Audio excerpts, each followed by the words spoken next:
In a world where most people watch movies and then forget about them, these brave heroes join forces to watch them again and then talk about them. Join them in their epic journey as they go back in time, a decade and beyond, to revisit and break down films from a vast array of genres. Do these movies hold up over time? Are they classics? Find out on Retro Movie Roundtable. Starring your hosts, Bryan Frye, Chad Robinson, Dustin Melbardis, Lizzie Haynes, and Russell Guest. Coming now to headphones in your ears. Welcome all you lords, ladies, and knights of the Retro Movie Roundtable, where we watch movies and then talk about them. I'm your host, Bryan Frye, and joining me tonight are my good friends and co-host, Dustin. How are you doing this evening? Good evening. Doing very well. How are you, Bryan? Oh, I'm hanging in there just over a stomach bug. Also from sunny California, I've got my good friend and guest host here, Marc Asher. Marc, how are you doing this evening? Fantastic, man. Today's movies have characters have you think happy thoughts to make you fly. What memory do you think would make you fly, Dustin? I've got a sweet one here, and it's from being an adult. So I had a roommate a long time ago, an electrician, who was living in his car before I met him and let him stay in my spare room. And he made good money, but he had some child support to pay, and his car payments had to be up to date. Otherwise, they could remotely shut off his vehicle, and then he couldn't get to the job site. So he was late with rent all the time, but I'd let it slide because everybody needs like a helping hand.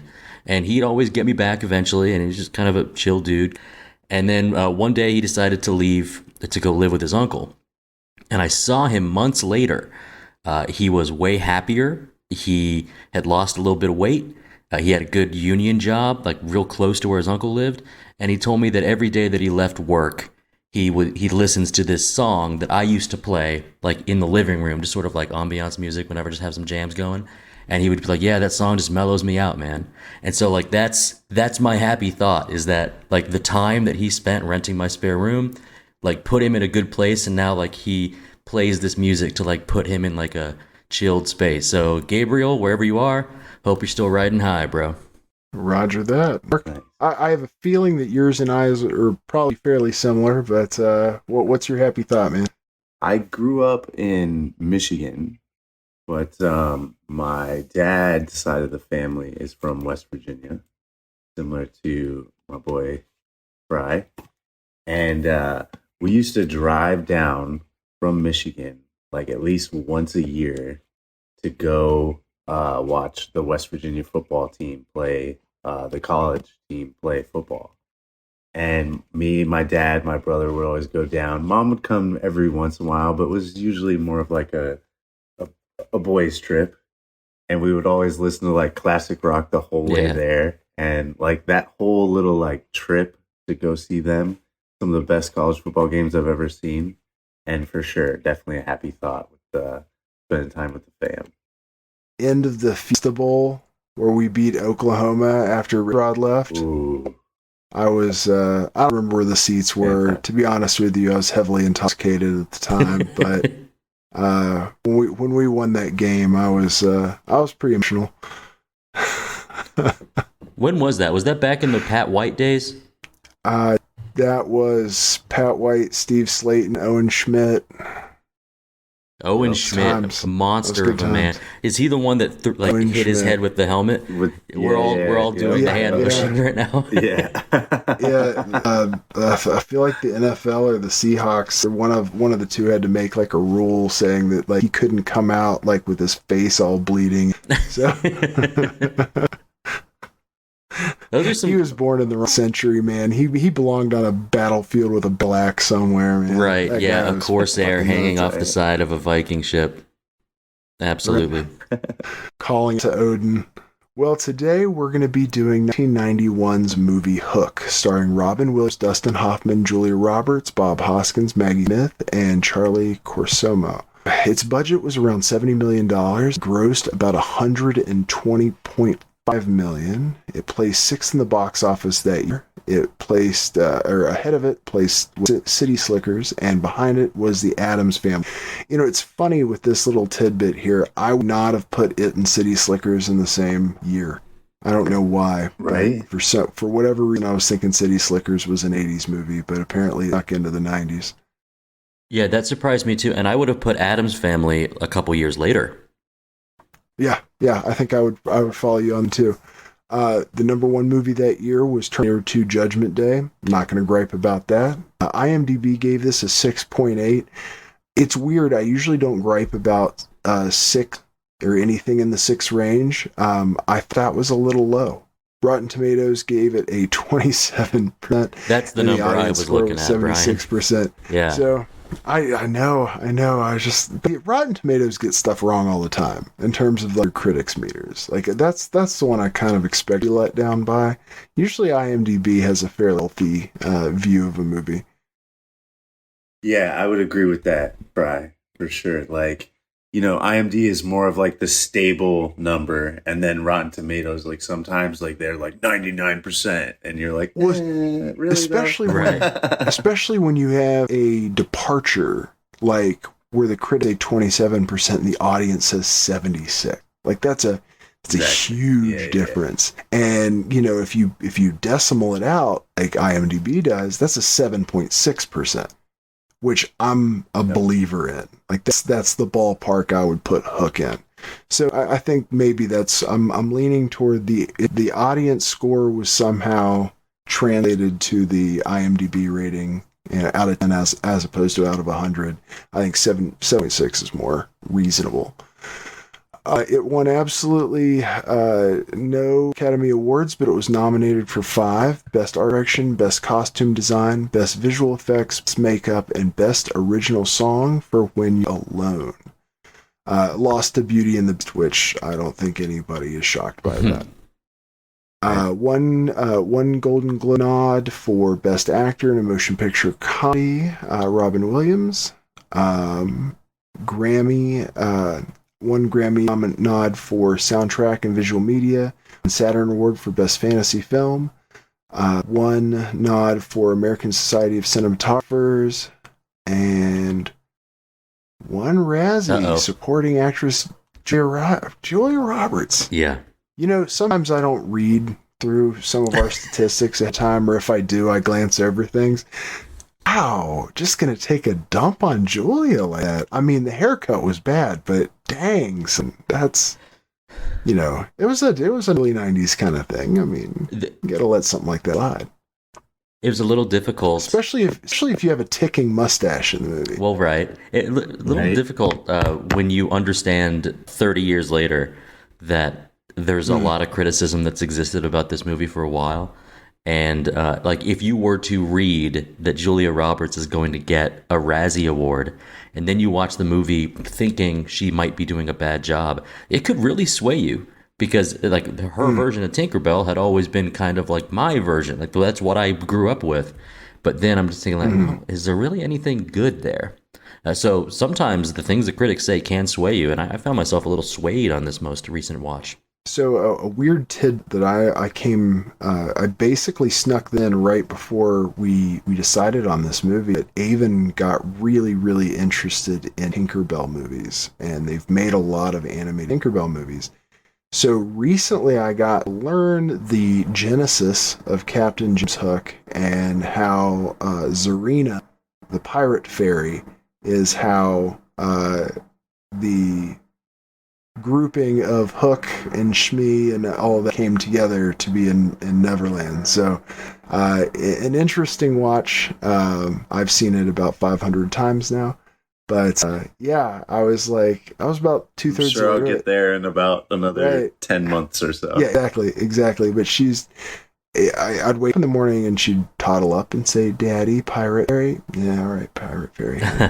So I'm gonna make an assumption here, but if I'm wrong, please correct me on your answer. Mark, have you seen this movie before?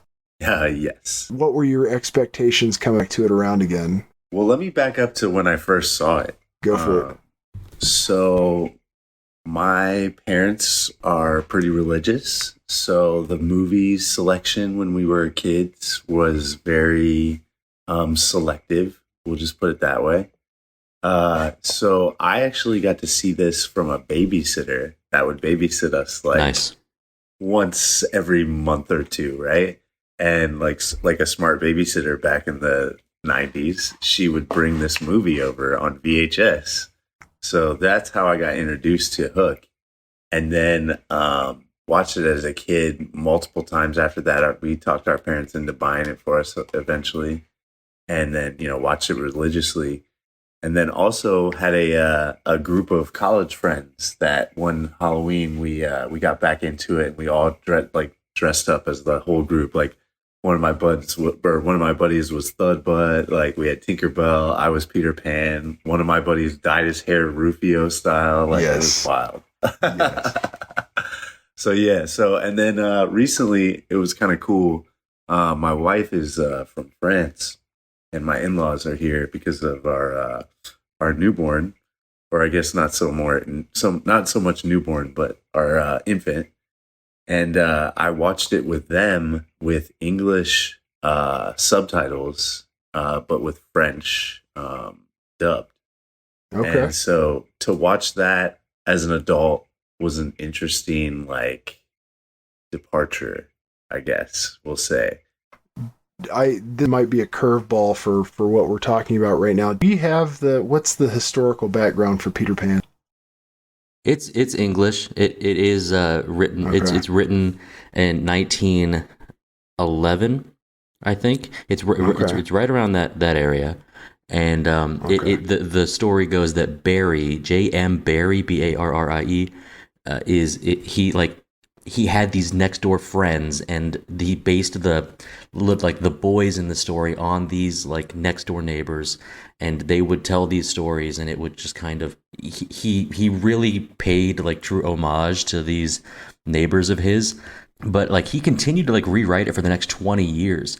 He wrote Peter and Wendy. Then he wrote a couple, another book or so, then the stage play. But yeah, it's English. No, I was just curious if maybe there was a version of it overseas that was Americanized, something like that, and what the differences there was. But I assumed it happened somewhat organically, the way that Winnie the Pooh happened. So tell me about your experience with Dustin. It's wild that Marc said what he said, because almost exactly the same thing happened without the babysitter. I was introduced to this via VHS tape by a friend. It became a favorite. You wouldn't say it's absolutely geared towards kids, but if you think of it as a kids movie, what could be better? It's big, it's bright. The John Williams score is incredible. The things you see really kind of astound, and it always astounded me. Robin Williams has always been Peter Pan to me. Dustin Hoffman has always been Captain Hook to me. I've got a couple weird tidbits here. I'm named after him, and that's not a joke. My mom said, yeah, Dustin Hoffman, huge deal actor in 87. Yeah, we named you after him. And Justin became a more popular, first name here in the States. But yeah, Dustin, I was named after Dustin Hoffman. On top of that, the thing that you said about college, Marc, in the low brass section at the University of Tennessee, every other day that we would have a rehearsal in the marching band, but before you'd hear any of the fight songs or any of the other practicing, you would hear some tuba or some baritone doing the Pirates theme, the ba-ba-bum-ba-ba-bum-bum-bum. And we would all put a little hook in the air, and we'd march around we're, give us the hook. And we did the same thing with Halloween. We all were pirates. I was Rufio. They're seeing me on video right now. I've got the tall hair. I did the hair dye. I took these dowel rods and made kind of his neck armor. I took clay and shaped bones and then cooked them in a kiln to make his bone armor. It was great. This was something where it's we're all 18 to 23-year-old men who are in love with this fantasy movie. So it's wild, the parallels there. I gotta tell you that upon my most recent rewatch, which is the first time I had seen it probably since then. Oh, wow. When Rufio comes out of the trees on his little surfboard circuit thing. I just remember sitting there being like, "You're so cool, Rufio. Look at how cool you are, man." Like, and I didn't have those words back then for this, but I just remember watching it again. I'd be like, yeah. Enter the cool guy who's a foot taller than everybody else, clearly the alpha male, and I'm just sitting there with the cool hair and he's got the cool outfit, and I was like, look how cool you are. He talks cool, he walks cool, everything about him. He wields the pan sword. He's got this gravitas. You don't know if he's part of the, like, as the stories go, like they're the Lost Boys and the Indians. He's kind of both. He's got everything going for him. Yep. Yeah, he's cool. And it's funny, started thinking like who else is cool from that time frame. I was thinking like Three Ninjas, and I think about every movie where I was like, look how cool you are. Man, I want to be cool like that. So anyway, that was my biggest takeaway from my rewatch, is like, look how cool Rufio is. He's still cool, man. Yeah. He's still cool. So yeah, I've really enjoyed the rewatch of it. There's a bunch of stuff I'd forgotten about. You made the gist of it with you. I still wanted to punch Jack in the face. I wanted to punch Jack in the face as a kid. I wanted to punch Jack in the face as an adult. I would have left there with Captain Hook and been like, hey, good luck, kid. Take my daughter home. Deuces. Spoken like a true girl dad, anyway. brother. Right back at you. Right.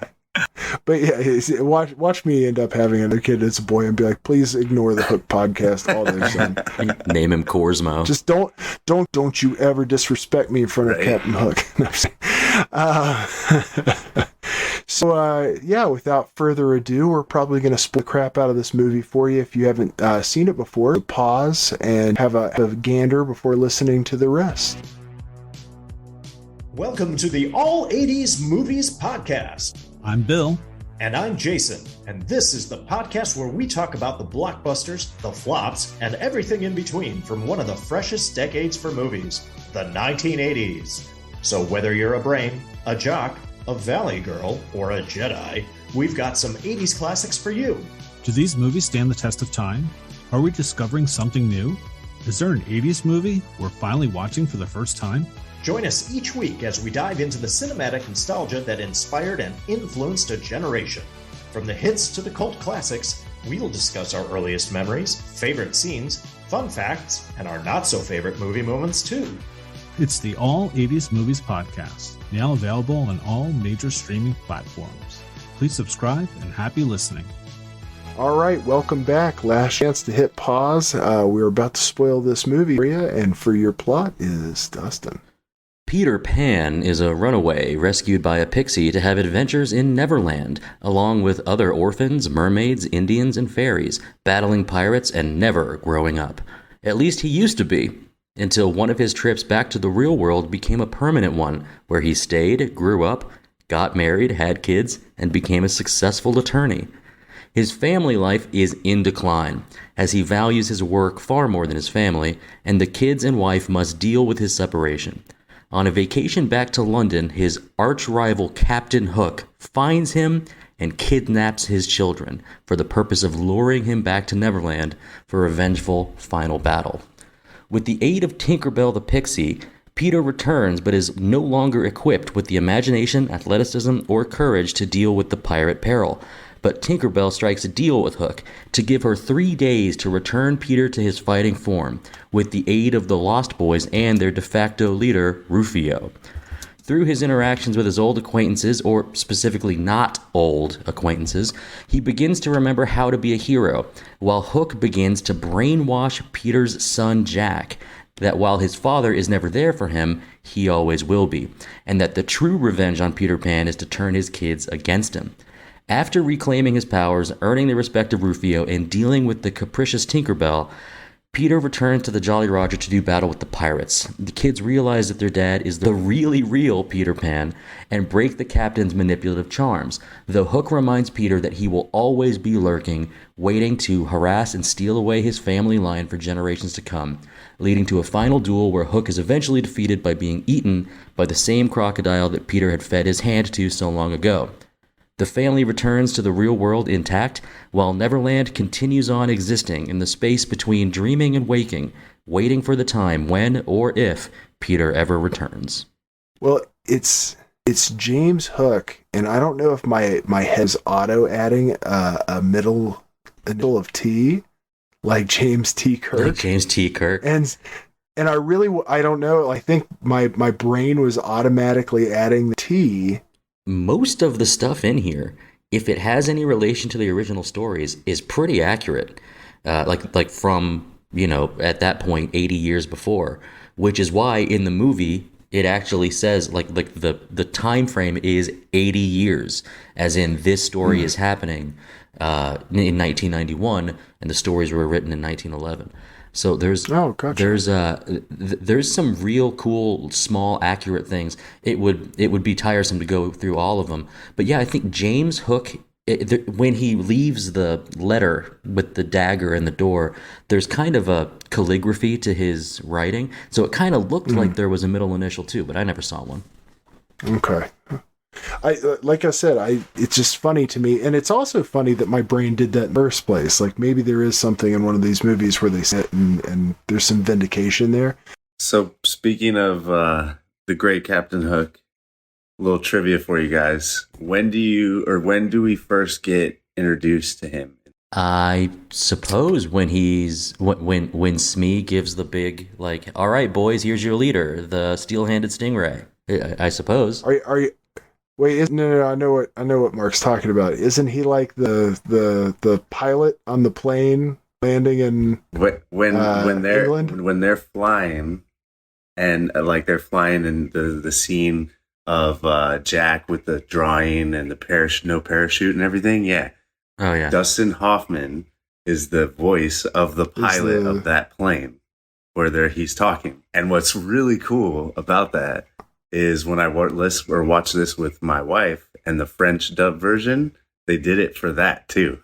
So the French, like the French dub guy does the pilot's voice.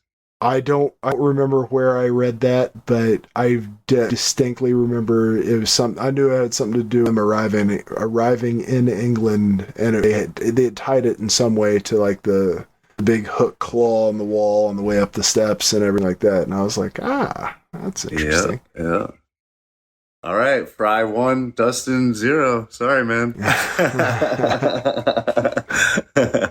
So we'll talk a minute about the casting of this movie, which I think by and large is pretty good. We've got Dustin Hoffman as Captain Hook, Robert Williams as Peter Banning, or Peter Pan, Julia Roberts as Tinkerbell, Bob Hoskins as Smee, me, always amazing Smith as Granny Wendy, Carolyn Goodall as Moira, Charlie Korsmo as Jack, Amber Scott as Maggie. I'll probably start to kind of off there. We'll say Dante Basco as Rufio because we're all on the Rufio bandwagon here. Oh, yeah. So there's a deep cast here because they really do a good job at least touching on and having some lines for a lot of different Lost Boys here, to the point where at least most of them have a name, and if they don't, at least in it enough to get a reasonably top bill.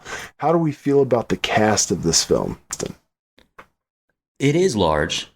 And every little part, I mean, we learn that some of these kids have names, and I remember them. One of them's name is like Don't Ask. We all remember Thug Butt. Thug Butt. Yeah. The one of the kids' names is like Too Small, and then we've got Toodles and John from the past. We've got all that stuff, but more so than their names, they all have some great like little personality things, and also just terrific costumes to set them apart. And some of them are like leaders in some ways. Some of them are just kind of stand out in like the things they like to do. On top of that, you have more unnamed Lost Boys who are like, all right, what do these Lost Boys do? Oh, these are the skaters. Right. We have to have 2 Lost Boys on skateboards.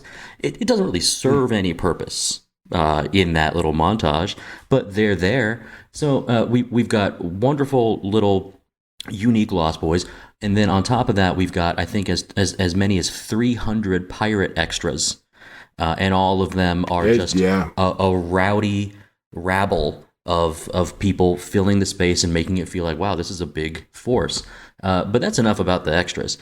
All of our top bill get plenty of time to shine. It's a 2 hour and 24-minute movie, so there's a lot of time. And making it work as, I guess you could call it kind of a frame tale, is that there's the real world and then there's Neverland. But everybody gets some screen time, and when stuff is devoted to them, you're getting to see something that makes them unique. When people have the moment to shine, they do, which is why I think Smee was a character that stood out to me as a child. Bob Hoskins. Absolutely. Smee's like physical comedic presence to me, especially on the rewatch, was really impressive. I was like, okay, like Smee, like the way he was like running around, and yeah, I was impressed. I think he really was an embodiment of a Disney animation. Yep. Like, I could literally see that, like, if you did like a slow transition from live action to Disney animation, like, that would be the most seamless of all the characters in this movie. One of the things I thought super interesting about the names after going through them of the Lost Boys is, given the level at which they talk trash to one another, I feel like all of these names just came out of them talking trash to one another. That makes sense. Yeah. Like, I can see that. Just, you hear like Rufio and Peter going back and forth, talking smack to one another, and it's like, all right, Toodles, all right, Pockets, all right, Ace, all right, Thud Butt. It sounds like it could have organically just come out of their pre, I haven't learned cuss words yet, trash talk brains. Robin Williams, especially for our childhood, or at least my childhood, was definitely like very influential with that. Mrs. Doubtfire, Flubber, like, he, grew up with him, right? I do want to talk about how, like, when I was growing up, like, the old Aunt Wendy looked like she was like 1,000 years old, right? And then the same actress plays Professor McGonagall, and it's like, wait, what? Like, how does that work? Like, I thought that lady was dead already. You know what's kind of funny about that is that 91 and then 2001, like, when I don't remember when the Harry Potter movies started coming out, but that's probably it's only 10 years. Yeah, but that's 10 years. It's only 10 years. Can we also, though? And they really age her up a bit too with makeup. Yeah, like, I actually know exactly what you mean. Like, how is this person still alive? Yeah. I think I probably credited, I think there are certain actors, actresses that happens with. Like, I certainly credited Sean Connery with being way older than he was when I was a young person. Because there's really only types of Sean Connery. There's Bond Sean Connery, and then there's Sean Connery the rest of his career. And yeah, I mean, I remember at one point, and this is probably in the latter 2010, maybe close to 2010, and I was just like, dude, how old is he now? Like, he's gotta be like 100. And so, but yeah, Maggie Smith is absolutely timeless. She's I hope she continues to go as strong as she has, because I forget about movies like this sometimes where I'm like, oh yeah, Maggie Smith was in this too. So yeah, long live McGonagall, guys. Exactly. Bringing up the cast and getting us to Maggie Smith in this way really made me think that, like, there's something subtle in this movie, and I think this is the first time I've ever watched it with this type of sort of laser focus. The story goes, and we have to take all this with a grain of salt because this is an impossible type of story for this, for unaging kids to come visit the real world. So, like, we have to understand, we have to buy into the magic a bit. But what we understand is that, like, the first Wendy, when Peter was a boy, they were like both kids. And I think it's made pretty clear in the stories, like, they're not like little young lovers, but they're little kids. There's something about, like, the young Wendy being like, you're my Peter. And this is straight from the 1911, that when like Wendy grows up, she says, "I thought you would have stopped my wedding. You were supposed to be there. I wore a blue sash. Like I expected Peter Pan, who never grows up, to like stop me from growing up, and it didn't happen." And there's like a forlornness. And I'm sorry, we're only 30 minutes in the episode. I'm bringing up something that's weird, but there's a moment in this movie where Maggie Smith is like portraying like, "Hey, I was in love with you." Oh yeah. My little grandchild now, who's now grown up. Did you guys catch that weirdness? Oh yeah. Actually, 100%. one of the things I wanted to bring up was it was almost a Captain America syndrome. It's like, dude, I was so into your great Aunt Peggy. We should date. Although, Yeah. okay, as a young kid, the young flashback of, I guess Moira, or no, not Moira, Wendy, is freaking Gwyneth Paltrow. Yeah. Yep. I was like, out of nowhere. I was like, okay. As an adult, I was like, holy crap, that's her. Yeah, I wouldn't have known that back then. Of course, gosh, I don't know what cinematography was around 1991, but it could have been Not super Pepper substantial. Potts. No, not that. Yeah. That's where she was slaying Right. dudes on ski hills. And then also, my mother-in-law brought this up, so, point to her. The freaking inspector, with the knife, that's Phil Collins. Right. Like, what? Yeah. Like, that definitely didn't register as a kid. Well, yeah. Well, and if there was someone who, because we know that when the movie closes, Bob Hoskins is playing like the street Yeah, sweeper the sweet. dude. Yeah, I got that as a kid. Right, I got that one. I missed the Dustin Hoffman voice. But if there was any other character that could bounce from real world to Neverland, to have to have him somehow be like a pirate or some important character in Neverland, I could have seen that happening easily. I'll keep this very brief. He actually was concerned that his name was even mentioned in the marketing of the movie at all, because Phil was like, "I don't want people to think I have a big part in this," or "I don't want them to think he's in an interview said, "I don't want them to think that I was so bad at acting that they cut all of my scenes out." Fair enough. So interesting tidbit on Gwyneth Paltrow in this movie. She had 2 accolades prior to this. Nothing that I've ever seen before. She doesn't actually have a part that I'd recognize after this until 1995 Seven, and she does not come to prominence until 1998's Shakespeare in Love. Wow.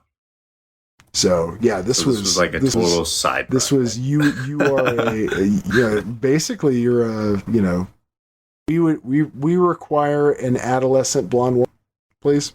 One okay. Yeah. Cool. Bring it. Pepper. So This way. yeah, Pepper Potts. Pepper. So yeah, definitely an early one, and this was the watch through that I recognized that I was just like, hold on, Yeah. because I think it's just the one right where she's like, pizza. Yeah. That's it. That's all you get. Yeah. That's it. That's all we're hearing from you. Oh, so well, yeah. She definitely blew up. She had good things ahead of her post this. So in terms of getting down to the nitty-gritty about the making of this film, I know we're all pretty familiar with Steven Spielberg. He didn't have the best things to say about the final result of this film. He basically said that there are parts of Hook that he loves. He was happy he worked on it and headed to Neverland and whatnot. But what do you think are the deficiencies? If you had to pick out some, like, where could this have been better, Dustin? It's odd because I don't think I would normally have things to say for a question like this. And Russell knows, sometimes I push him back, being like, don't make me try to dissect a director's work. But learning from Spielberg after the fact and picking up what some of the critics had said, there are some things that I think stood out to me as a bit strange. I had mentioned that when the cast gets a chance to shine, like when they've got a little vignette, they do. That it's great that they do, but there's also no real, aside from Peter Pan's growth, there's kind of not much other growth in the main characters. We get Toodles who finds his marbles, but it's like a gag. It's like a throwaway joke.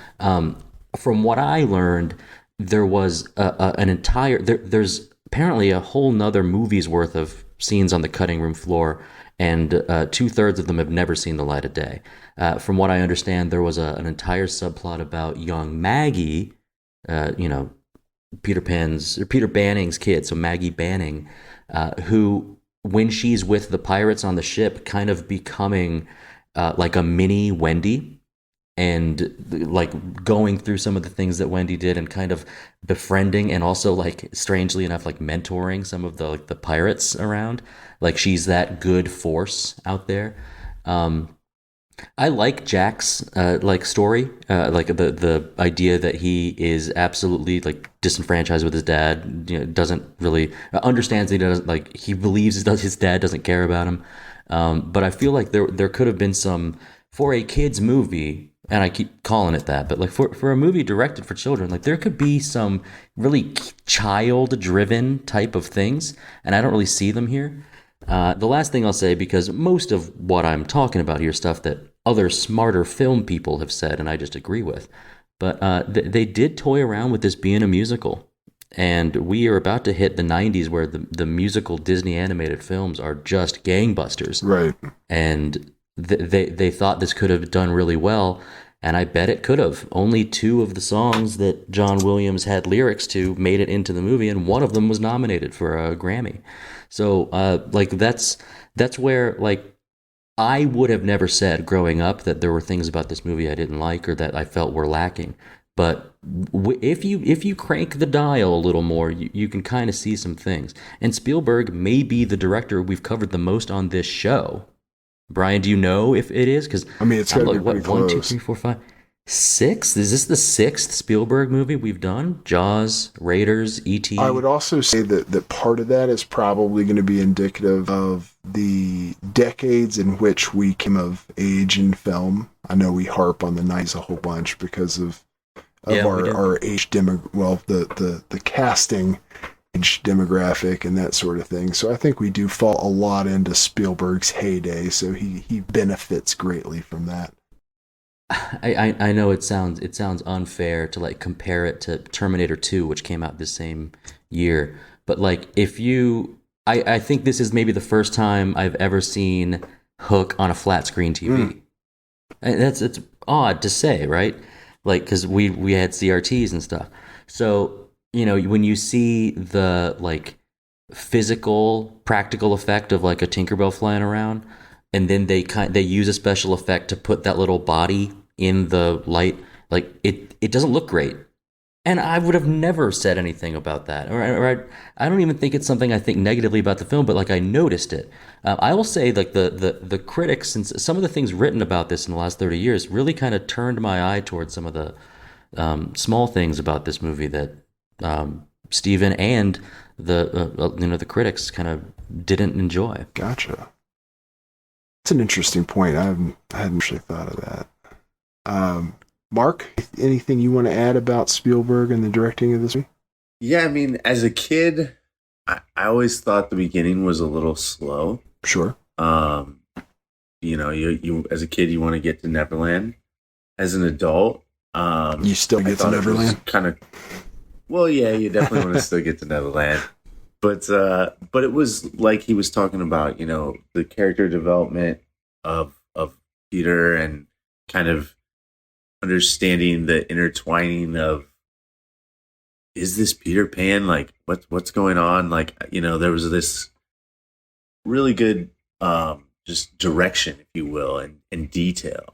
And especially watching it on the last watch, like when you do get to Neverland, you go from, high detail, scenes that are, looking at walls and, going up the stairs, and, very detailed, to when they're in Neverland, like, yes, there's still beautiful scenery and great visuals, but the plot and it kind of moves quick from meeting Lost Boys to fighting Lost Boys to becoming Peter Pan and flying is like 20 minutes. It's you need montage, a montage. Yeah. We need a montage. Because I will say this, And I feel like if I'm trying to be like a fly on the brilliant mind of, Spielberg, like, you look at now some of his more recent films, like, the special effects are amazing, right? And the fight scenes are just like gnarly and really like visual and beautiful, right? And I mean, you can't tell me that he wouldn't love to go back and have a Peter Pan flying around. You know what I mean? Like, and the epic fight scenes, and at the end, like with the armor and some of the things, like all of that was great, and the visuals were great. But then, like, hitting people with paint, like now, come on, you're like, that would be a different effect, and it would look better than just like a paint, like little arrow. You know what I mean? Yeah, the paint squirters and the chicken egg and the chicken. It was just like it was like marble blaster. Because it was went very from Home like Alone. it was like it went from like kid pre-teen movie to like kid movie real quick in that moment. Yes, I'm sure there was probably something in play there where you can't have adolescent children. Like PG. Yeah. If you had them all wielding swords, like it's all right for Rufio because it's Rufio, but everybody else really needed to be like, you get a marble gun, you get a slingshot. You know what I mean? Like everybody else gets Dennis the Menace or lower, and no, I get that. I get that completely. Don't ask the kid that wears kind of the suit and combs his hair. He has a sword. Clearly Italian kid. The little Italian. And then that guy's the kid and the blonde-haired kid with the top hat too. He also had a sword. Yep. I counted the kills in this most recent. It was like a roller coaster. You must be this high to get a sword. Right. We've only got so many. Well, we defeated the whole pirate army with only 6 swords. Right. This is coming out of nowhere, but I counted the kills. I don't do this for movies, but it did. Mark, you hit it on the head. It went from kind of a family movie, like, oh, there's something for everybody, to like, oh, we were really focused on just like, how do we make this battle a battle for kids? Yep. But as far as who gets stabbed or slashed, Peter Pan, Robin Williams kills 2 guys. Rufio has maybe 2 kills. We see a kill, and then we see him stab past the camera. It sounds like a kill. Oh, yeah. And then Hook famously has 1. Right. Where he kills a teenager. Right. So we I guess we have to understand, like, okay, there's not going to be a lot of blood and death here, and they surrender them. They defeat them with mirrors. It's too bright. Yeah. And it is fun. I think for a moment there we were describing things that, like, maybe didn't work, and I still kind of believe that, but it is fun still to rewatch. And if I rewatch it, I'm not skipping the battle scene. It's fun, the thud butt rolling down the gangplank, and I don't count the people jumping in the water as kills. Right. Otherwise, that was murdering. Otherwise, he's got the highest kill count. Just murking kids. Right. He did make one dude unable to procreate when he stomps 100. Wham! The plank. Yeah. Yeah. So but I also think you're right. Is that if he could go back, and there's a lot of other things that I think the description of the failures of this movie have to do with what its potential could have been, as opposed to what we have. Well, let's face it. It made $50 million on top of its budget. That's one thing. A second thing is that he was kind of given an unlimited budget per the story. Like, he had asked for some, he got more. And so his idea, when he reflects back on it, Spielberg's like, we set up this awesome green screen for Robin to be beneath, and we set up a fantastic flying rig to be over the screen. And there's all these things that are done well. But for some reason, even he believes, like, I didn't accomplish what I wanted to. And I don't know if the 3 of us can solve what it is to have made it be more successful. It might have been more time. It might have been what we do now And what do we do now? We don't produce movies; we produce trilogies. Right. I was gonna say To have a full big Peter Pan. Yep. I think to instead of the montage, you could literally have like a film of Peter him Pan one repanning. of just him like getting to Neverland and learning how to fly, and then that's it. Yeah. And then the next one is, like, then the next one could be like learning more about Maggie's story, maybe more Jack and Captain Hook, but like develop that more. And Yeah. oh yeah, that could be gnarly. Maybe we get the Tiger Lily incident. There's another Yes. important Indian in Neverland named Tiger Lily. Yep. Maybe we get that. Maybe we get the mermaid stuff. Think of all the time. The mermaids are on screen for 45 seconds. Yeah. But that world they created, great they could have had 45 Avatar seconds, 20 years earlier. Boom. Somebody Take had that, to say James it. Cameron. Explorer of the Sea. Oh, man. So one of the things I did want to talk about is we brought up the battle scene. I think there is some really good cinematography to this movie. PG'd up, but I do think that they did a good job adding the elements to which we were used to things being young and cool during that time. Like there were bits and pieces to the Lost Boys kind of treetop paradise that were reminiscent of the original live action Ninja Turtles, where you got a skateboard park and these kids are just being cool.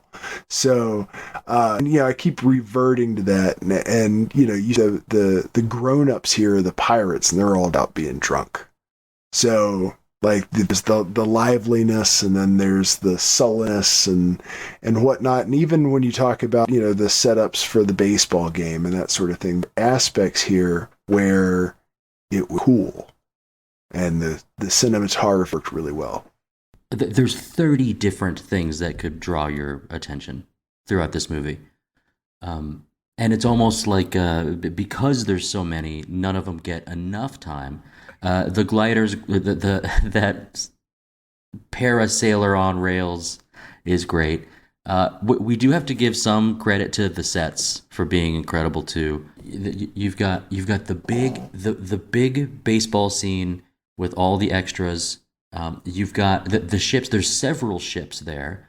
This was the same set that they did The Wizard of Oz on. I think it's the biggest ever at the time.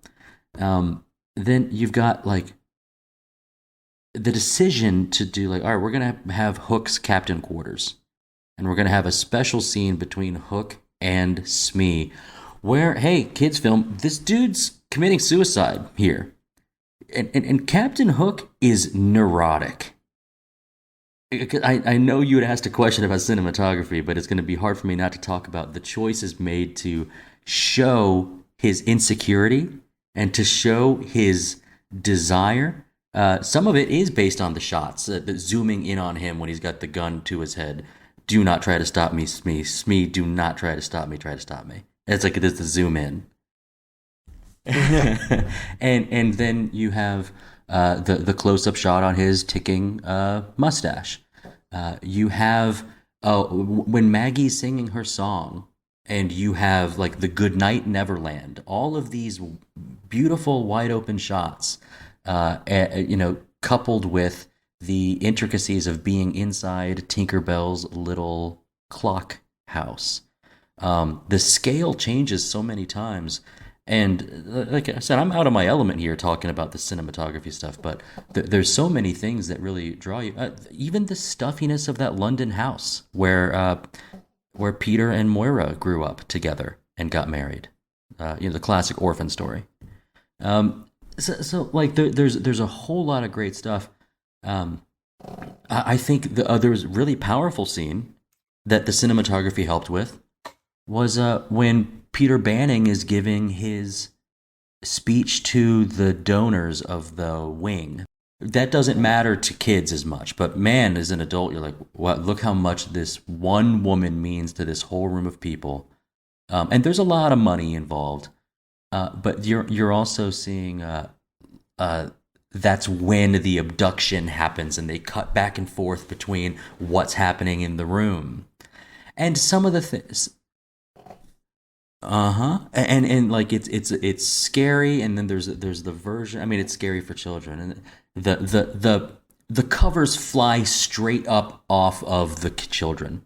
Okay, yeah, maybe that could be done better, but we're just trying to move this along.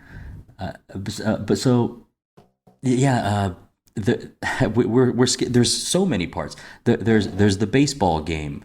There's like 20 different shots from the children's play of Peter Pan that they're attending. So there's a whole bunch of stuff, and you are given such access to where you are in between these things that that I think is unassailable, and I don't think you were trying to. It's like almost unassailable. All the variety of what you see, which is great for kids, and I think something I recognize this time. And so yeah, I would put it as a positive of everything that we get. We get a lot in our bowl. I agree. And I think that there are some interesting shots, especially zoom outs specifically, where you're given kind of outward view of what's inwardly going on that I really enjoyed in this. But yeah, by and large, I think it's pretty indicative of the director, whether he was 100% on board with it or not, in its final piece. I'll tell you this, this would be my change one thing or anything toward the end of this, but, if they did come out with a giant, final cut of this and it was, 3 hours and 10 minutes long or something, I'd like to see what other uses in there just for the sake of seeing it. So as far as this director goes, this is pretty much one of the Mount Rushmore heavyweights of directing. Steven Spielberg's written and directed some of the best movies I've ever seen. So could you say that maybe some of his trepidation on this film specifically is due to the fact that he knows what he's capable of? I think that's fair. I think that's fair to say, like, I have really reached the stars, and this one just didn't for me. I mean, it wasn't any Kingdom of the Crystal Skull. It wasn't that bad. I will say, maybe this movie to Spielberg heads doesn't get up there like some of the others. For enjoyability and rewatchability, I would go back to this one quite a bit. And I think there's something... I keep unintentionally diverting away from your question. That's okay. I think that this is a dark horse, one of John Williams' best scores. Yeah. Now, this is 3 years before Jurassic Park, but this is a John Williams coup. I'm going to harp back on the special effects thing. Kind of like a George Lucas and Spielberg. They're the same camp, right? And, one of Lucas's biggest frustration with Star Wars was, the special effects. And I think with this big, awesome, amazing movie, with this big cast, this amazing score, if they had special effects 10 years better or 20 years better, I think Spielberg would not be saying the same thing. Because it's not like the writing is bad, right? The plot's not bad. The acting's not bad. Like, yeah, there's a haircut that's not the greatest. But other than that, can you really complain about much? Just what? No, I agree. I think that takes a movie like this to be able to overlook some of its inadequacies because it is so flamboyant, because it's so... it's written for the kids, but also so that adults can enjoy. I think that it lends itself from an age range perspective to kind of take itself out of the mainstream to where it invites less criticism because of what it is, if that makes sense. That they allow more leeway toward, well, that didn't really make sense. Yeah, but it's a kid's movie, or right. Yeah, it's fantasy. You know what I mean? Fair enough. Some stories are really important to people. I don't know if Peter Pan is sacrosanct. Like, I don't know if it's something like, you better not touch it unless you do it right. And they told this story really well. And then they kind of made it meta with the idea like, apparently the story is his own son, Steven Spielberg's son, at dinner asked, "Does Peter Pan grow up?" Steven said no. So, well, what if he did, Dad? And that's where this rewrite of the original Peter Pan he was going to do turned into this. To me, it's because I grew up thinking it's a masterpiece. It'll always have a special place in my heart. And to do what was attempted to be done, and it isn't an original story, you're basing it on an 80-year-old book and play, and like that has classic theater stuff that, you know, you didn't first see someone fly on screen. You saw Peter Pan fly in the theater on strings, played by classically a woman for some reason. There's all this history to it. So there's a bit of weight to like the source material. Like you could say a bunch of stuff are risks. Having Tinkerbell speak is a risk. Having a new character named Rufio get introduced and killed is kind of a risk. So like there should be kudos for the risk. But so cool. He's cool. Lost Boys never die. Right. Yeah. Do you have any special effects? I feel like this is. Oh, sorry, there's a hidden special effect that like probably could have been done better.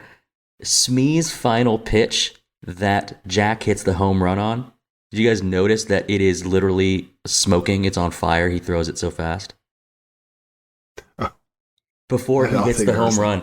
Well, he's doing all the funny wind-up stuff. He's absolutely incredible with the physical humor. I think Mark mentioned that earlier.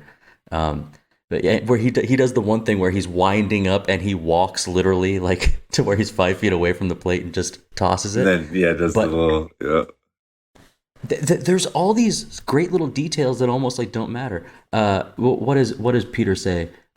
You see. The camera shows you, which means it's a choice from Spielberg. The camera shows you that Smee changes his grip, a little two-seamer or something. And Peter, who's not stealing the hook like he's supposed to, goes, "Oh, he can't hit the curve." Well, here's a little plot hole. How the hell would he know? He never sees his son's games. And on top of that, he doesn't throw a curveball. He throws a fastball. I don't care about those inaccuracies. Not really. But I'll say it now. I'll give you a little show spoiler. This movie didn't perform as high as I thought it was, considering that this is a favorite movie of mine. When I get to our ratings, I was surprised where it landed, because there are things that like once you kind of see them, I'll never not enjoy this movie. But like once you kind of see them, it's hard not to see them anymore. So just to play devil's advocate here for a second, wouldn't his categorize what pitch was coming be indicative of him never seeing the game and maybe just regurgitating something his wife had told once? That's you know what that will solve it, right? Or maybe he actually did watch the videotapes of that little lackey that he sent to like, hey Mrs. Banning, I'm here to catch the game. I think the movie does a good enough job of explaining to you that he's not there for his family. And when his family is annoying him, he lashes out. And kudos to our actress who plays Moira for giving that little heartfelt speech about like, you're missing your children's lives. There's only so many years that they want you around and you're missing them. Like there's some stuff that like if this were a longer movie, if it were more movies, or if the scope of it was smaller, some of these performances could have been, I think, worthy of what Spielberg maybe wanted. Instead, there was maybe just too much in that package. Sure. Caroline Goodall, Moira. I think it's one of those. This is one of those movies that if it had a Gen Z cast, would have all gone out and gotten Lost Boy tattoos after filming. Certainly. Like the werewolf tattoos from, what was it, Twilight? They all werewolf tattoos or whatever. If you remember. Did that really happen? I think so. Wow. And I know at least a couple of the Game of Thrones got like dire wolves too, like the Stark family. I saw that. So yeah. I think if this was a different generation, you'd see this squad of kids rolling around, or adults now running on with Lost Boy tattoos. Right. Do we remember in 2002 and then sometime in the 2010s, we had another Peter Pan movie, And then we had like a live action Peter Pan TV spectacular with Christopher Walken as James Hook. I don't know about the second one, but I remember when they tried to make this partial CGI, partially real Peter Pan, and I remember being like, I am not going to watch that. Like, actively. It's like when they did the CGI live action Ninja Turtle movie. I was just like, no, nope, not. Apparently they're good. Hey Brian, I've watched snippets of them. They seem pretty fun, but it's not my bag either. What I'm getting at is live the '90s live action turtle movies. Even the third one, I don't care what you say. I should pull out a dealer's choice to do Secret of the Ooze. Yeah, that's fine.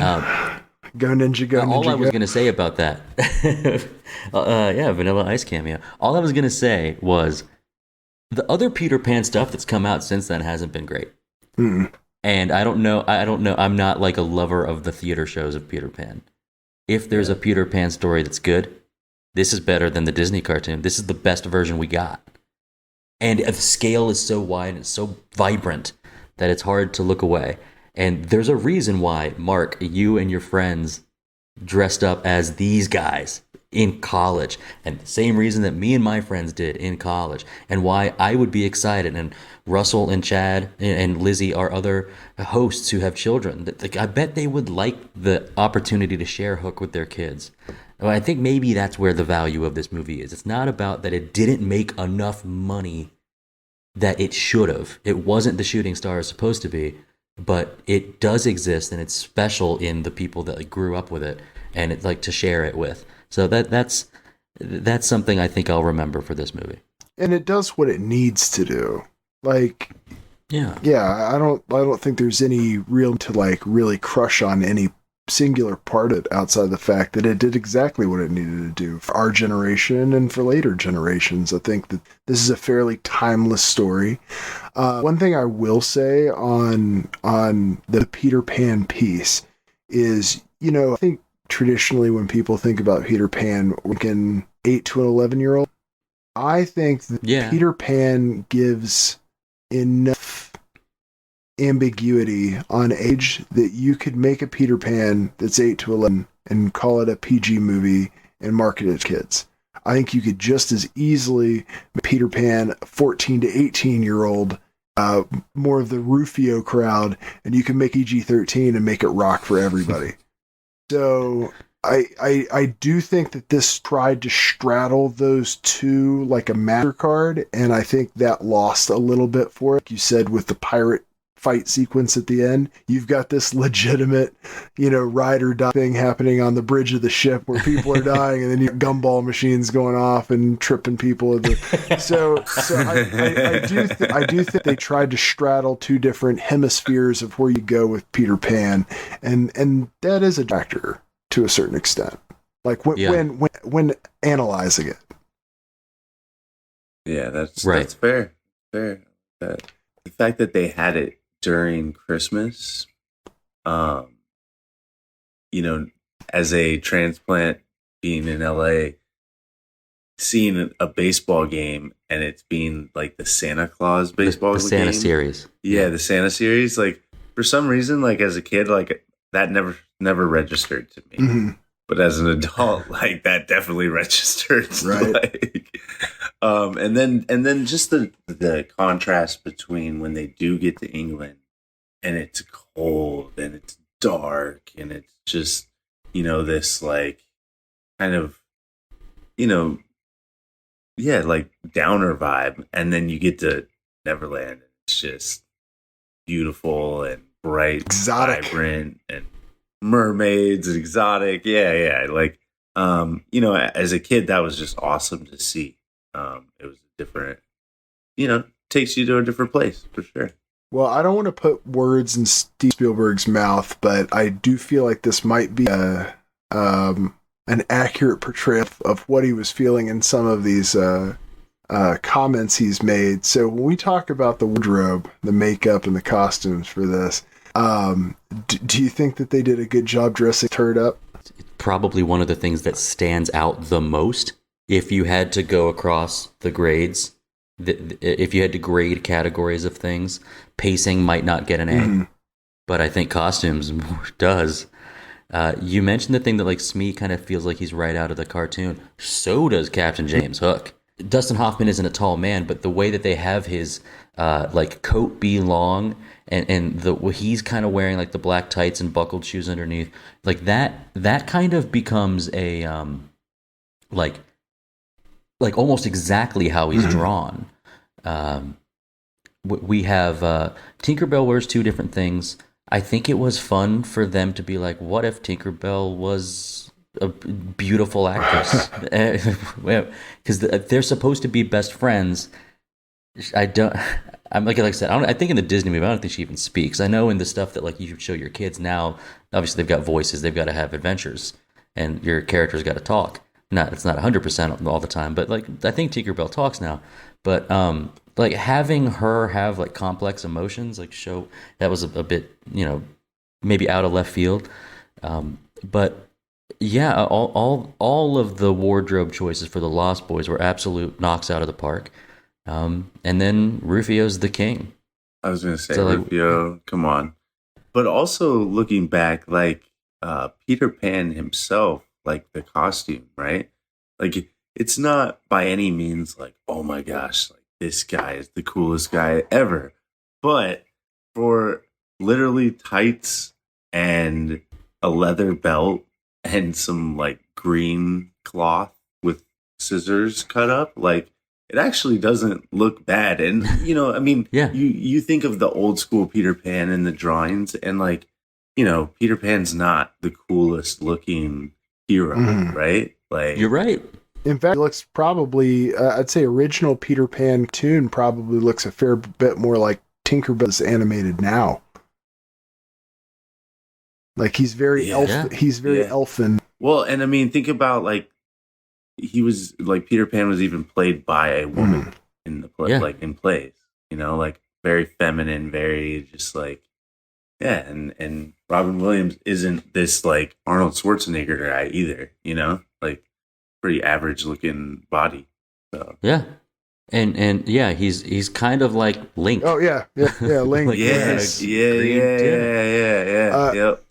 Yeah, and then on top of that, like their version of it, like I think it looked pretty good. There was a kind of greenish, brownish.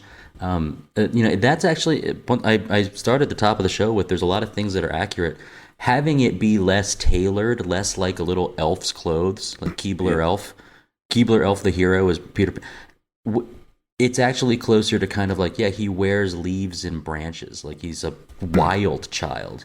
I kind of felt that way. You can't make Robin Williams that feral. Until Jumanji. And they well, there we go. And they do put some makeup on him to have him look more youthful. I didn't think that was an issue. I think they did a really good job of contrasting between like, all right, he's they actually, I don't have the details on it, but I bet they added some weight to his real world clothes. I agree. Because he wasn't. They keep saying like, oh, overweight. You are fat and overweight. Not really. Normal size dude. No. Yeah. So I think they kind of like balloon him up in his clothes in the real world and just kind of slim him down. Just due to my A+ for where. Just due to my current knowledge of Neverland and the fairies. When a fairy talks to another fairy, you understand what they're saying. When a fairy talks to a human, all you hear is the tinkling of a bell. So if Tinkerbell were talking to Peter, you would hear is a tinkle. I think we can all say that wardrobe, costumes, makeup is an A+. We've already gushed a little bit about John Williams and the soundtrack, a very underrated score by him. So how do you guys feel about handing out some superlatives? Bangarang. MVP. Who do you think is the most valuable person in this movie, Dustin? Well, I know Steven Spielberg didn't love his own movie, but I'm giving him the MVP. I think, it made $50 million, had a lot of brightness. He committed to a children's tale while like trying to appeal to a worldwide audience. Peter Pan growing up, having Hook being erotic, adding in all these extra characters, having Tinkerbell be unrequited love interest on top of. If you guys heard this, I don't know if you heard this. There's a moment when Smee is saying that he's got dental records and he had like, oh, I know that this is Peter Pan. I've got all these records. Remember that when he's saying that to Hook? He also says he has a signed affidavit from No, I a T. didn't. Bell. Did you hear that part? I'm not above the idea that Tinkerbell, who's missed her best friend for so long, wasn't complicit in the kidnapping of the kids to get Peter back. Believe it. This is a complex character beyond what we've talked about at all. But I'm not like willing to die on that hill. It just came to my head. She's got stuff going on. But hey, all I'm really trying to say is MVP for Steven Spielberg here. I have a weird answer to this because I really wanted to just put Robin Williams and leave it at that, but it's more like the spirit of Robin Williams that I liked in this movie. The way that, you see something like Mrs. Doubtfire and he nails it. You see his other trails of different things. Here he has to basically portray an adult trying to be a child again. I agree with that aspect of Robin Williams in the movie, but I'll go into a little bit deeper of what's not Robin Williams in his entirety that I give MVP to. Next up is Best Supporting. Mark, Dustin, who's your Best Supporting? I'm not going to Dante here. I'm going to Okay. Caroline Goodall as Mora. She doesn't have a lot of screen time, and I've already said like most of the cast should get their regards. It was a small part to give Best Supporting to, but like she deals with like a mother that lost her kids. She ugly cries for real at the end, and her speech to Robin Williams' character was really, really good and meaningful. I am the only one of our roundtable hosts who doesn't have children, and it was meaningful to me. And I feel like that's one of those things where it's like this is a really important situation that Peter Banning is in. It's not just about the Hook story. The Hook story is saving his entire life. Right. The stuff that really matters. So, yeah, I'm going Caroline Goodall here. Excellent. All right. I went with Dustin Hoffman on mine. I think that he is an excellent Captain Hook villain here. I just think that his execution of the part was very, very good. And like Dustin, like what you mentioned earlier, like that whole part where he's, basically kill himself. It's just very well acted, and I really appreciated the subtleties of his character. How about a hidden gem? I have a mail-in hidden gem first, which is that Lizzie told me that one of us had to mention on the show that Glenn Close was the pirate who gets put in the boo box. So if you didn't know that one, now you do. Okay. Did either of you two I don't think I knew that. Yeah, Glenn Close, a little All hidden right. cameo.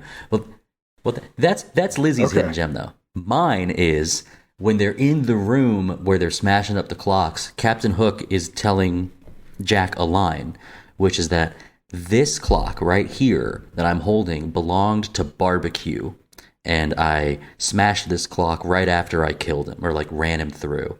Barbecue is a nickname for Long John Silver. So the stories of from long ago often shared these kind of like, this would be like the literary MCU, the LCU, where these literary characters interacted with one another kind of through like imagination. And so the idea is Hook is as good enough of a pirate to kill Long John Silver. I thought that was a neat hidden gem. That was cool. I did Gwyneth Paltrow here just because I truly did figure out it was her on this last watch for the podcast, and I was like, ooh. And I've used every opportunity possible to make fun of the skiing accident that she had to be in court for. Yeah, that was like the Twitter news on the day I rewatched it. It shouldn't be amusing to me, but it is. But yeah, I literally in my notes, Gwyneth Paltrow pre-ski accident. Mark, if you want to hang with Dustin Hoffman as the pilot. Yeah, I think I'm going to rock with the pilot. Sorry. Dustin, who would you recast in this film? This does fall in the category of I don't think I would, but I must. I'll at least mention that they had the idea of putting Michael Jackson as Peter Pan. Glad they didn't. Oh, God. Oh, no. All of our reactions are, I think, our audience's reactions. We don't want Peter Pan involved. We don't want Michael Jackson involved here. So I went with something crazier. Bob Hoskins did an awesome Smee, and I'd never change him. But if I had to, what if Eddie Murphy was Smee? Okay. I think it'd be really, really fun. I've got a very controversial take on this, and it ties back to my Spirit of Robin Williams piece. But Mark, who would you recast before I jump into that?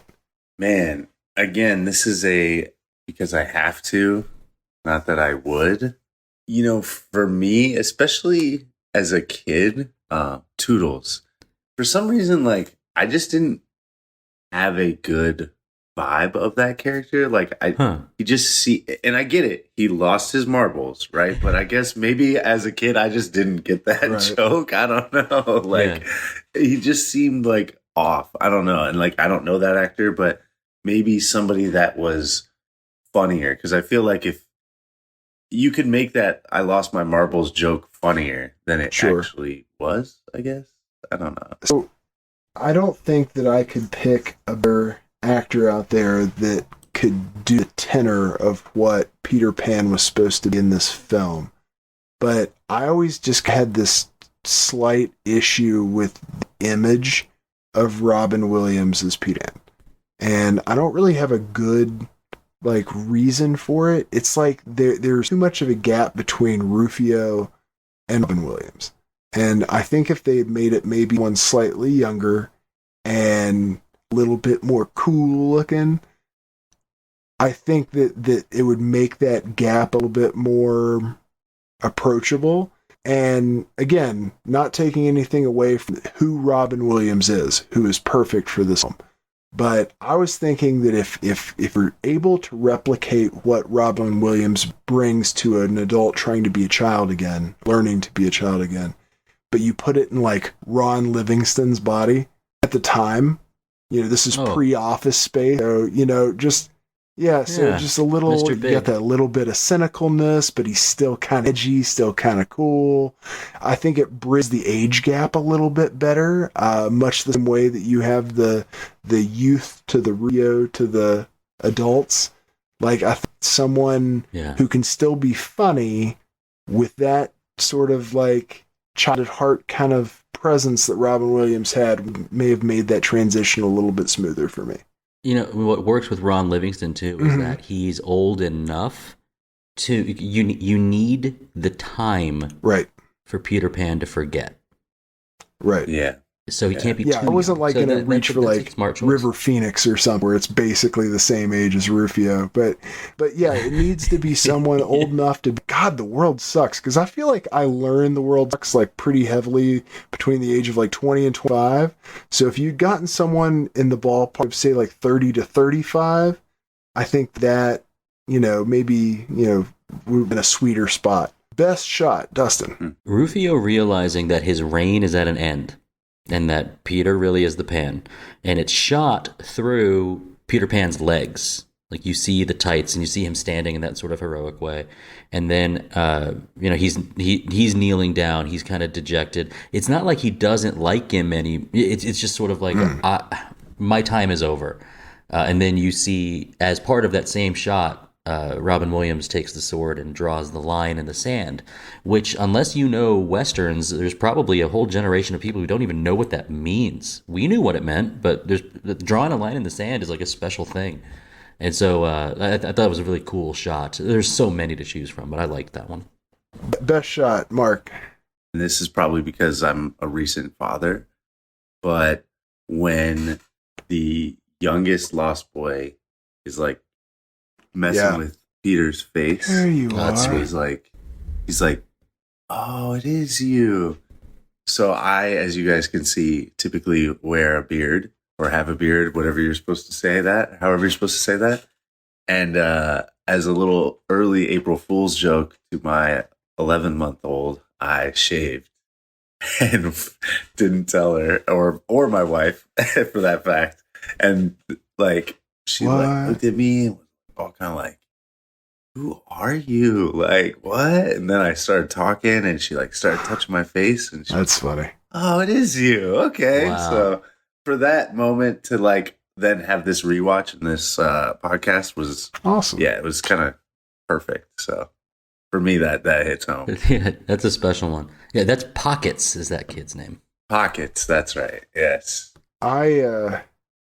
I went with the intricacy detail of Peter Pan cutting his silhouette out of a pirate sail in this one. I like that. That's cool. Yeah, I liked it back then. Still like it. It's still fun.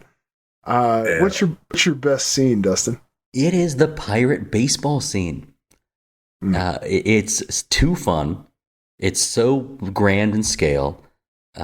Hook is funny in it. He's got his prostitute there. Give me my bubbly. I need my bubbly. Smee is funny in it. And we really get a turning point in the focus of Peter's character. Like, he's starting to realize, like, wow, I've missed out on all this. And it's also showing us that, like, the brainwashing is kind of work. Oh, yeah. Right. That's where his eyes should be. I known I could just go to the baseball games with my prostitute. Gosh, this would have been so much easier. Yeah, man. I was born in the wrong decade.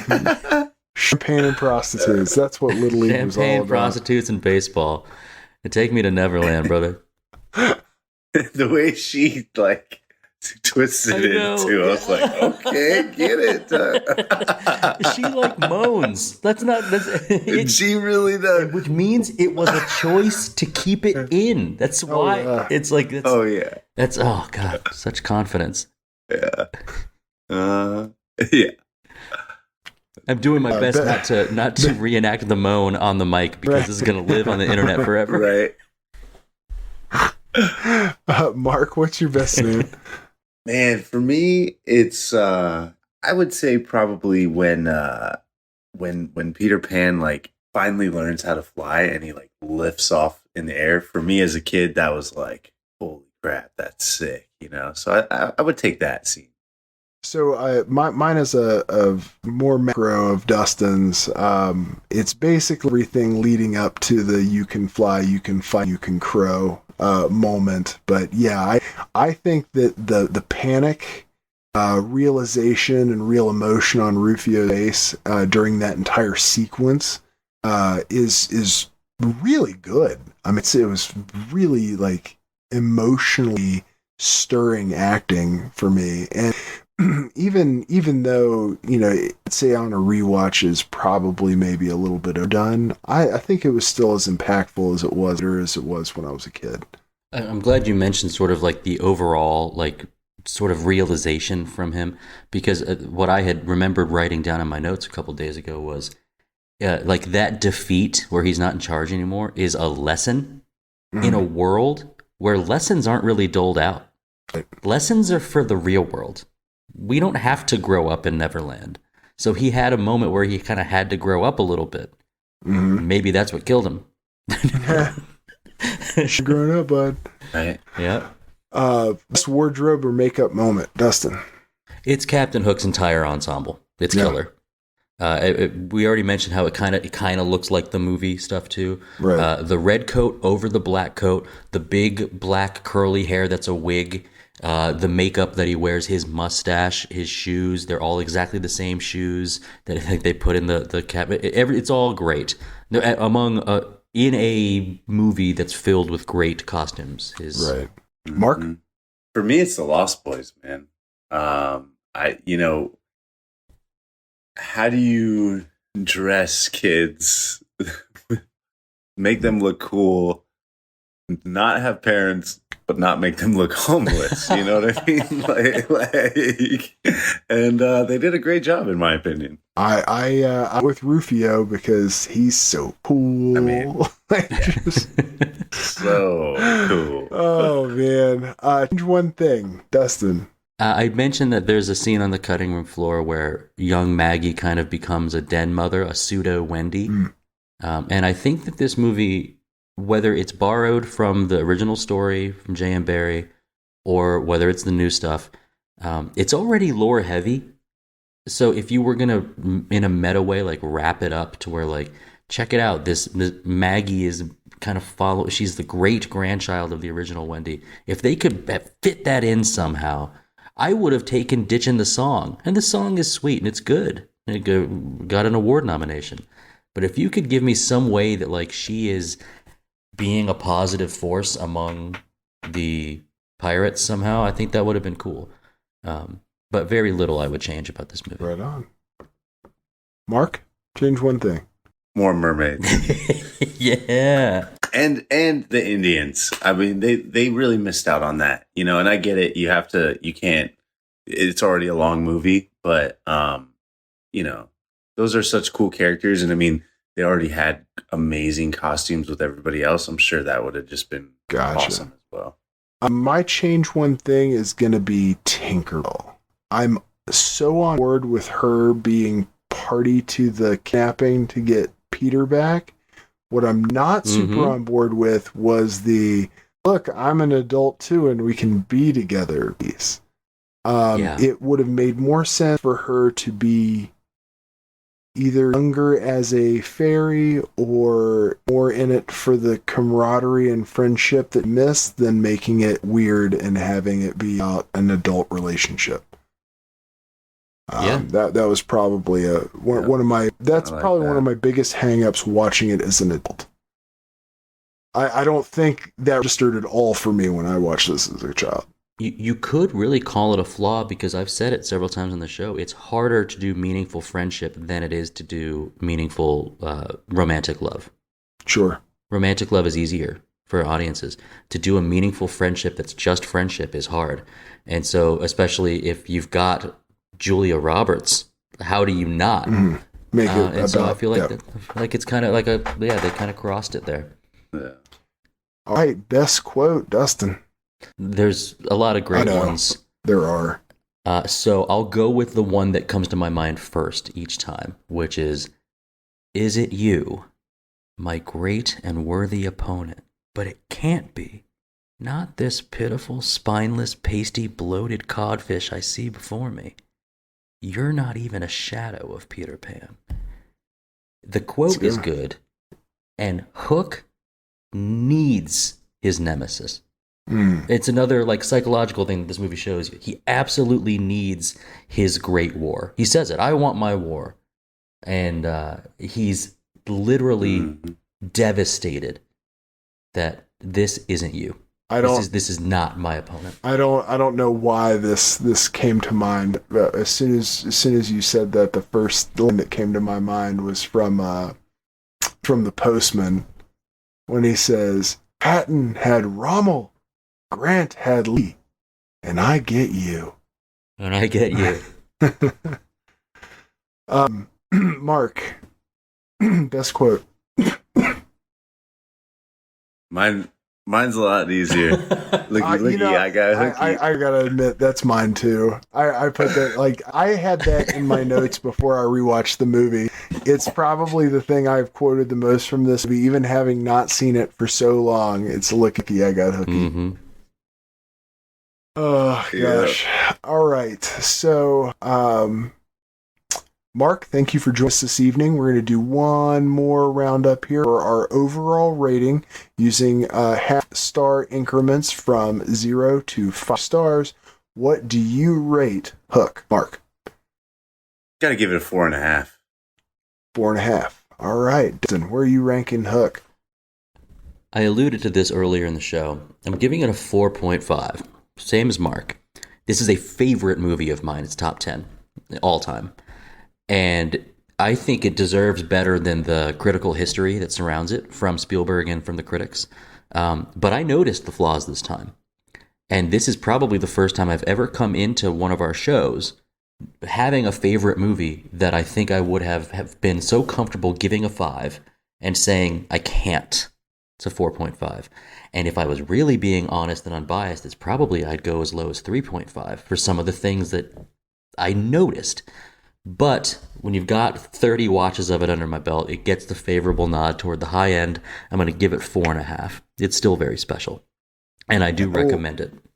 Oh, absolutely. And I'll as soon as, my daughter's a little bit older and hopefully still in her Tinkerbell phases, she'll get to watch it as well. I gave it a solid 4. And this movie's great. It was a huge part of my childhood, and I definitely recommend it for anybody. Dustin, are you ready to help me pick a movie for next time? Yeah, in fact, I've got 3 options for you here, and all from the mockumentary scene. Option 1, this is Spinal Tap from 1984.